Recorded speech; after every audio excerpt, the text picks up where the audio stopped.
அம்மா சமையல் மீனாட்சி.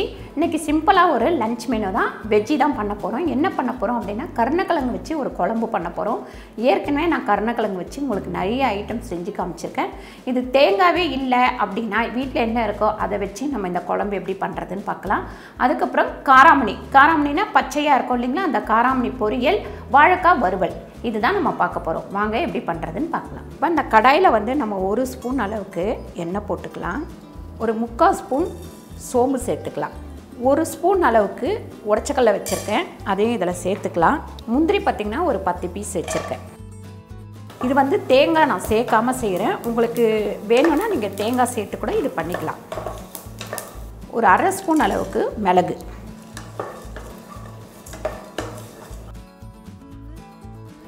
இது அப்படியே மிக்ஸி ஜாரில் சேர்த்துடலாம். நம்ம பாருங்கள், வறுத்த இது எல்லாத்தையுமே நம்ம நல்லா அரைச்சி எடுத்தாச்சு. நம்ம மசாலா வறுத்த அதே கடாயில் குழம்பு தாளிச்சிக்கலாம். ஒரு 4 ஸ்பூன் அளவுக்கு எண்ணெய் போட்டுக்கலாம்.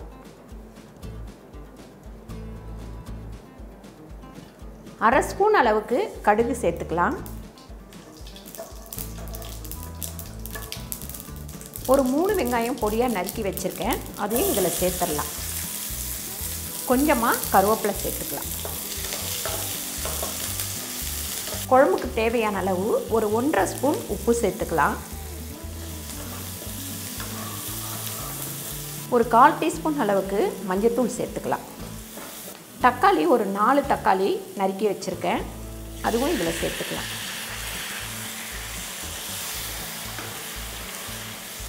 இந்த குழம்புக்கு வந்து நம்ம வெங்காயத்தை விட கொஞ்சம் தக்காளி அதிகமாக சேர்க்கணும். ஏன்னு கேட்டிங்கன்னா கருணைக்கிழங்கு நம்ம வேக வைக்கலாம் போகிறதில்ல, அப்படியே போட்டு வதக்கி குழம்பு வைக்க போகிறோம். அதனால இந்த தக்காளியில் உள்ள புளிப்பு இருந்தால் தான் கருணைக்கிழங்கு ஒரு மாதிரி காரம் இல்லைங்களா, அந்த மாதிரி இல்லாமல் இருக்கும். 1/2 கிலோ கருணைக்கிழங்கு இந்த சைஸில் எல்லாமே வெட்டி வச்சுருக்கேன். பாருங்கள், இப்படி கட்டமாக வெட்டிக்கங்க.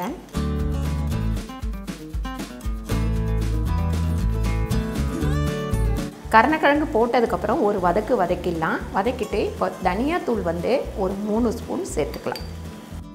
வெறும் மிளகாத்தூள் ஒரு 3 ஸ்பூன். உங்களுக்கு காரத்துக்கு தகுந்த மாதிரி போட்டுக்கோங்க. கம்மியாக சாப்பிட்றீங்க அப்படின்னா 3 ஸ்பூன் தனியாத்தூள், 2.5 ஸ்பூன் மிளகாத்தூள் சேர்த்துக்கோங்க. இல்லை கொஞ்சம் காரம் நல்லா சாப்பிட்றவங்க நாங்கள் அப்படின்னா 3 ஸ்பூன் தனியாத்தூள், 4 ஸ்பூன் மிளகாத்தூள் சேர்த்துக்கலாம். வெறும் மிளகாத்தூள் கொஞ்சம் நல்லா வதக்கிட்டு மிளகாத்தூள் வாட போனோடனே நம்ம வந்து இதில் தண்ணி சேர்த்துக்கலாம். நல்லா நம்ம காய்கறியெல்லாம் முழுகிற அளவுக்கு தண்ணி ஊற்றிடலாம். இப்போ இதை நம்ம மூடி வச்சு ஒரு 5 நிமிஷம் நல்லா கொதிக்கட்டும். பாருங்கள், குழம்பு வந்து நல்லா கொதிச்சிட்ருக்கு. இந்த மாதிரி கொஞ்சம் நல்லா கொதித்து மசாலா வடை ஃபுல்லாக போயிடணும். ரெண்டாவது இந்த காய் வந்து நல்லா வெந்திருக்கணும். பாருங்கள், இப்படி அமுக்குனா நல்லா வெந்திருக்கு. அரைச்சி வச்சுருக்கிற முந்திரி, பொட்டுக்கடலை, சோம்பு வறுத்து அரைச்சோம் இல்லைங்களா, அதை வந்து இதில் சேர்த்துடலாம். கொஞ்சமாக மிக்சியில் தண்ணி ஊற்றி ஜாரில் ஊற்றிக்கலாம். பாருங்கள், இது ஒரு 3 நிமிஷம் கொதிக்கட்டும். பாருங்கள், 3 நிமிஷம் குழம்பு கொதிச்சிருச்சு. இப்போ இதை எடுத்து நம்ம வேறு பாத்திரத்தில் மாற்றிக்கலாம்.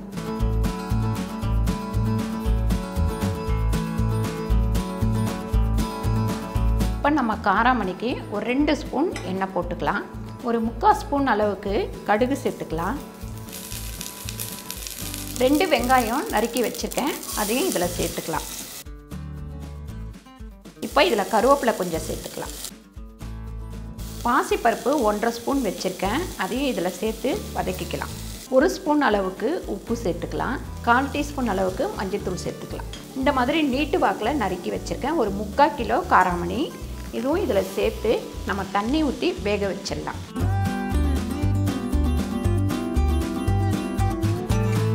மூடி 2 விசில் வரட்டும். வந்ததுக்கப்புறம் எடுத்துக்கலாம். பாருங்கள், காராமணி வேக வச்சு எடுக்கிற வேலைக்கு நம்ம இதை வந்து ரெடி பண்ணிக்கலாம். ஜீரகம் 1 ஸ்பூன், தேங்காய் பார்த்திங்கன்னா ஒரு சின்ன பீஸ் தான் நறுக்கி வச்சுருக்கேன். காஞ்ச மிளகாய் ஒரு 5-6 காஞ்ச மிளகாய், மஞ்சத்தூள் ஒரு 2 சிட்டிகை. இதை நம்ம தண்ணி ஊற்றாமல் நல்லா அரைச்சி எடுத்துக்கலாம். பாருங்கள், காராமணி வந்து சூப்பராக வெந்துருச்சு. தண்ணி வந்து கம்மியாக தான் ஊற்றணும், நிறைய ஊற்றக்கூடாது. இப்போ மறுபடியும் நம்ம அடுப்பை ஆன் பண்ணிக்கலாம். பாருங்கள், இந்த அளவுக்கு தான் தண்ணி இருக்கணும். இது இன்னும் கொஞ்ச நேரம் நம்ம வதக்கிக்கலாம். பாருங்கள், காஞ்ச மிளகாய், தேங்காய், சீரகம் எல்லாம் போட்டு அரைச்சி எடுத்துருக்கேன். இதை வந்து இதில் சேர்த்துடலாம்.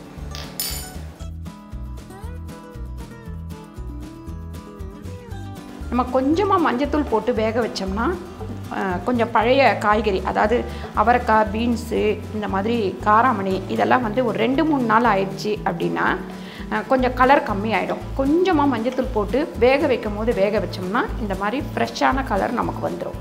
இப்போ காராமணியில் உள்ள எல்லா தண்ணியும் நல்லா வற்றி இந்த மாதிரி வரணும். இந்த மாதிரி வந்ததுக்கப்புறம் நம்ம வந்து இப்போ வேறு பாத்திரத்தில் மாற்றிடலாம். ரெடி ஆயிடுச்சு.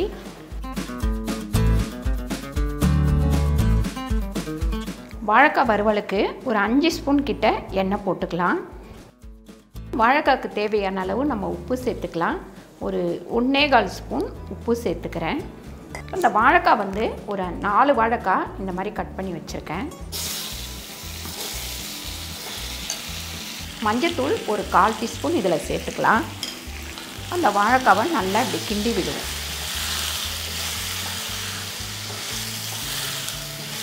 இந்த மாதிரி கிண்டி விட்டுட்டு இப்படி மூடி வச்சிடலாம்.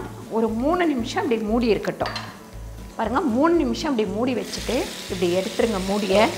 மூடியை எடுத்துட்டு இந்த மாதிரி கிண்டி விட்டு சிம்மில் வச்சு நல்லா கிண்டி விட்டு எடுக்கணும். இது வந்து ஒரு 20 நிமிஷமாவது ஆகும்.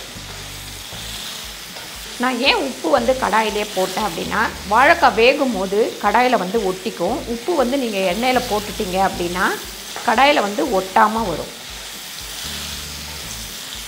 இது இப்படியே கொஞ்சம் கம்மியான தீயில வச்சு வேக வச்சு எடுத்துக்கலாம். நல்லா இதில் ஒரு 1/4 டீஸ்பூன் அளவுக்கு பெருங்காய பொடி சேர்த்துக்கலாம். எப்பவுமே வாழைக்காய்னா ஒரு சிலருக்கு வந்து வாய்ப்புன்னு சொல்லிட்டு சாப்பிட மாட்டாங்க. கொஞ்சம் பெருங்காய பொடி சேர்த்துட்டிங்கன்னா வாயும் வந்து தனிச்சிடும். ஒரு 3/4 ஸ்பூன் அளவுக்கு மிளகு தூள் சேர்த்துக்கலாம். உங்களுக்கு காரம் எவ்வளோ வேணுமோ அவ்வளோ சேர்த்துக்கலாம். நான் வந்து 3/4 ஸ்பூன் சேர்த்துக்கிறேன். இது மேலே கொஞ்சம் கருவேப்பிலை சேர்த்துக்கலாம். அதுக்கப்புறம் நல்லா இந்த கொத்தமல்லி சேர்த்து வதக்கிக்கலாம். வாழைக்காய் வந்து நல்லா வெந்திருக்கும்.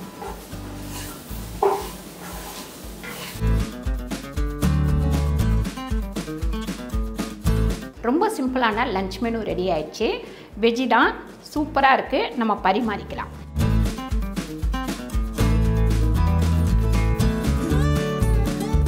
பாருங்கள், அருமையான லஞ்ச் மெனு ரெடி ஆயிடுச்சு. நீங்களும் கண்டிப்பாக இதை ட்ரை பண்ணி பாருங்கள். இந்த வீடியோ உங்களுக்கு பிடிச்சிருந்தால் லைக் பண்ணுங்கள், ஷேர் பண்ணுங்கள், சப்ஸ்கிரைப் பண்ணுங்கள், ஃபேஸ்புக்கில் ஷேர் பண்ணுங்கள், மறக்காமல் கமெண்ட் பண்ணுங்கள். நன்றி, வணக்கம்.